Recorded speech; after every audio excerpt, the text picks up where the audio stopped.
جناب شیر افضل مروت صاحب ډېر نازک وخت په پاکستان کې ستا سخت ضرورت دی. ګوره پی ټی آی ته چې ته نه راځې مه راځه که نه.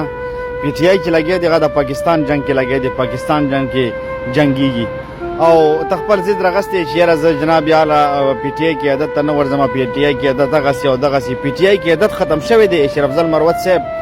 پی ټی آی کوم لیډرشپ دی هغه نن خلکو ګیر کړی و، مریوب یې ګیر کړی خو خدای ترې بچ کو.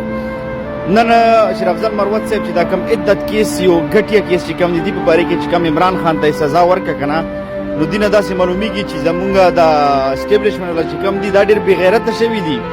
دا نواز شریف شهباز شریف خو 70 سال نه لګیا دي پاکستاني وخړو، خو دا نور هم ورته بې غیرته شوي دي.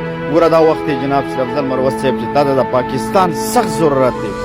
خپل ضد، خپل انا، خپل بغض، خپل حسد دا پرېږده، مهرباني وکړه روزه عوام منځ ته مه لیټ کوه. پی ټی آی طرف نه مه لیټ کوه، ضروري نه دی چې ته پی ټی آی طرف نه احتجاج چې کوم دی هغه لیټ کوې.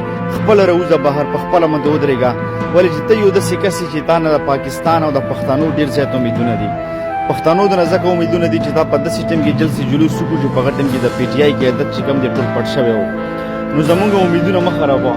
مونږ پښتانه درته خیر سوال په منت کوو چې روزه بهر میدان ته روزه، ځکه چې میدان ته راو نه وتو که نه نو دینه داسې معلومیږي چې نن عمران خان چې کوم مسجد دوی جیل کې واچولو که نه، دینه داسې معلومیږي چې د دوی څه مخکې عمران خان کلوېدو دپاره، عمران خان جیل نه رایستو دپاره هېڅ اراده یې نشته.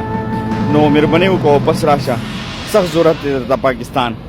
او زما د میسج پښتنو شیر کوي د شیر افضل مروت هم په خپله واوري او په خپله باندې پښتون دی، محنت ورته کوو چې راشه واپس دغه سیز لیډ کا، ځکه چې نن پاکستان ډېر په کریټیکل سچویشن کې